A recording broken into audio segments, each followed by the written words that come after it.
అమెరికాలో కోడిగుడ్ల కొరత మూడింతలు పెరిగిన ధర.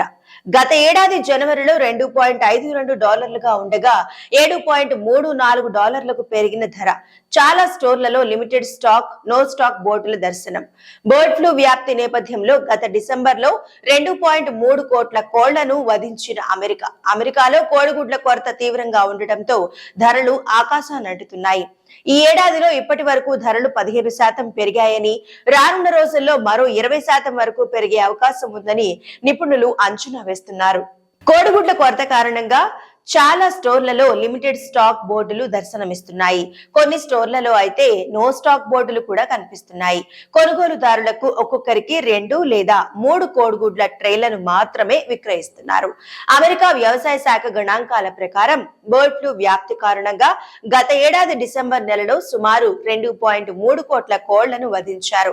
గత ఏడాది జనవరిలో ఒక కోడిగుడ్డు ధర $2.52 ఉండగా డిసెంబర్ నాటికి అది $4.15 పెరిగింది. ప్రస్తుతం ఆ ధర $7.34 చేరుకుందని అమెరికా లేబర్ బ్యూరో లెక్కలు చెబుతున్నాయి.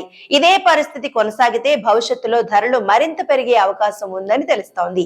కోడిగుడ్ల ధర 45 ఏళ్ల గరిష్ట స్థాయికి చేరుకుందని సమాచారం. గుడ్ల ఉత్పత్తి తగ్గడంతో ధరలు పెరుగుతున్నాయి. దీంతో వినియోగదారులు ఎక్కువ మొత్తంలో కొనుగోలు చేయడానికి ఆసక్తి చూపుతున్నారు. ఈ కారణంగానే స్టోర్లలో నో స్టాక్ లేదా లిమిటెడ్ స్టాక్ బోర్డులు కనిపిస్తున్నాయి. కోడిగుడ్ల కొరత, ధరల పెరుగుదల హోటల్స్ పై తీవ్ర ప్రభావం చూపుతోంది. చాలా రెస్టారెంట్లు గుడ్డుతో చేసే వంటకాలపై 50% అదనపు ఛార్జీని విధిస్తున్నాయి.